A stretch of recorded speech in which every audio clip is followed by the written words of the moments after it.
Dieu éternel. Une prière venue du cœur est plus importante.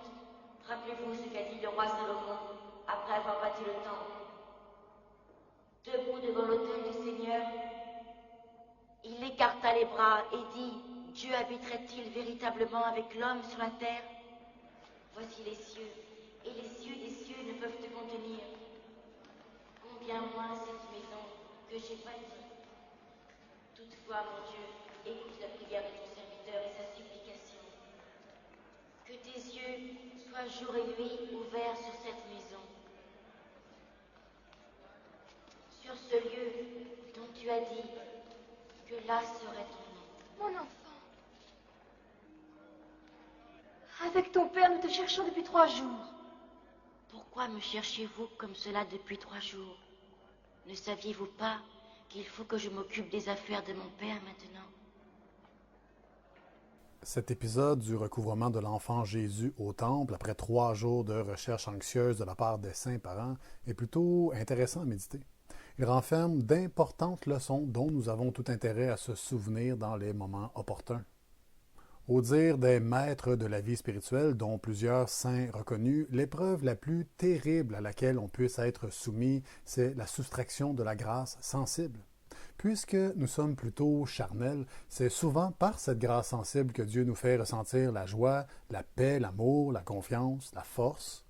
Le Seigneur nous donne ainsi une sorte d'avant-goût du ciel, du bonheur de sa sainte présence, afin d'exciter notre ferveur, notre piété, et nous encourager à persévérer dans la vertu, à faire pénitence, à consentir aux différents sacrifices qu'implique une vie chrétienne sincère. L'Évangile nous dit « Celui qui persévérera jusqu'à la fin, celui-là sera sauvé ». Et c'est justement pour éprouver la persévérance et surtout l'amour que la grâce sensible peut nous être retirée momentanément. Dans le Cantique des Cantiques, on entend l'âme qui s'écrie « J'ai ouvert à mon bien-aimé, mais il s'était retiré, il avait disparu ».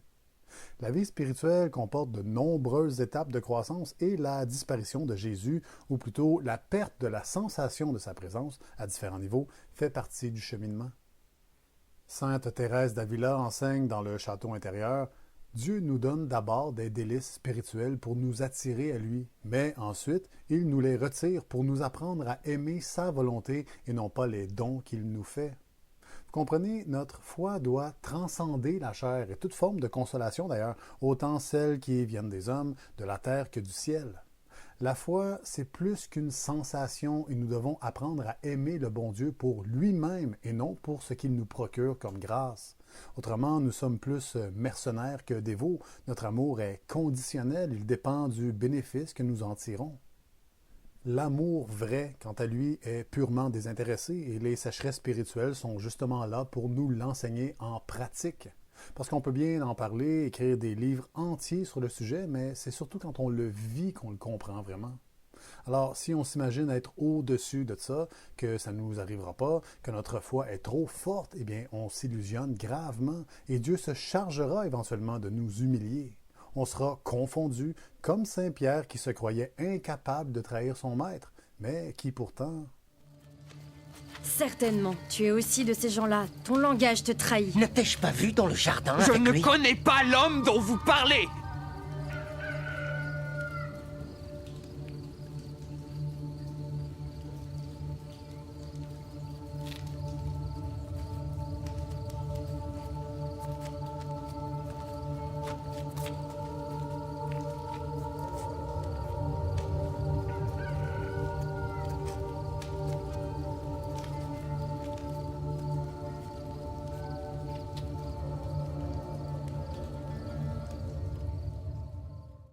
Alors, si la sensation de la présence du Christ est comme un festin pour l'être, son absence, elle, est vécue à son opposé. La joie peut disparaître, on peut se sentir faible, désenchanté, découragé. On peut aussi éprouver des doutes sur tel ou tel point de doctrine.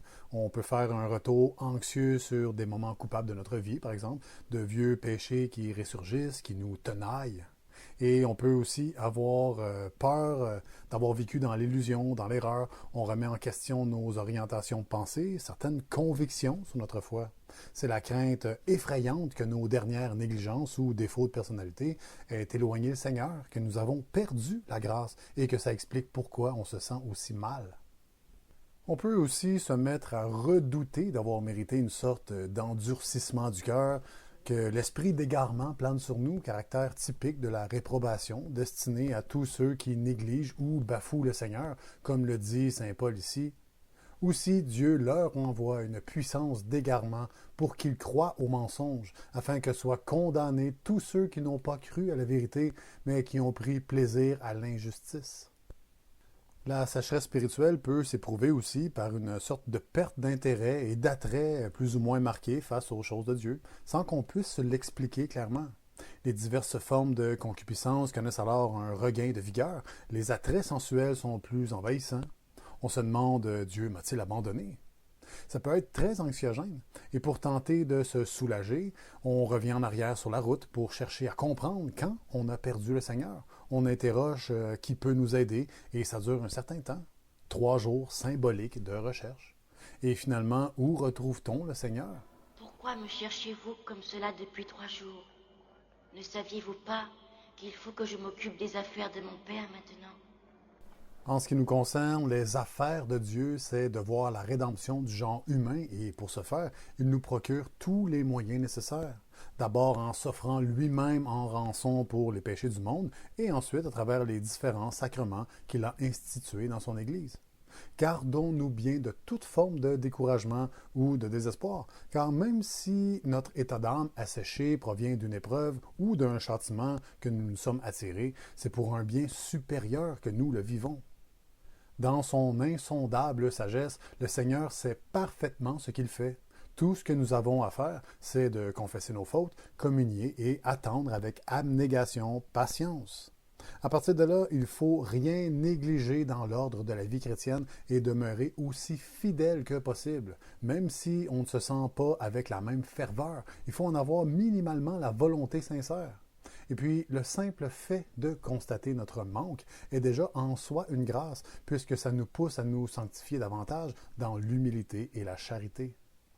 Bien entendu, il faut fermer l'oreille aux démons qui rôdent et qui certainement profitent de notre état de vulnérabilité pour nous induire en tentation.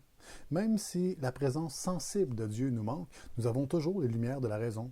Dans ses exercices spirituels, saint Ignace de Loyola nous dit « Dans le temps de désolation, ne jamais faire de changement, mais rester ferme et constant dans les résolutions et décisions que l'on avait prises dans le temps des consolations. » Voilà un précieux conseil qui nous évitera bien des pièges démoniaques. La conservation de la foi repose sur des piliers solides, la vigilance contre le démon, l'usage de notre intelligence éclairée par la vérité divine et la persévérance dans les pieuses résolutions antérieures. Surtout dans les moments de grande ferveur sensible, il faut se prémunir de la présomption et il faut se rappeler que là ne constitue pas le fondement de notre foi. On n'aime pas Dieu pour ce qu'il nous donne, mais pour ce qu'il est. « Je suis celui qui est », disait-il. Que Dieu vous bénisse tous.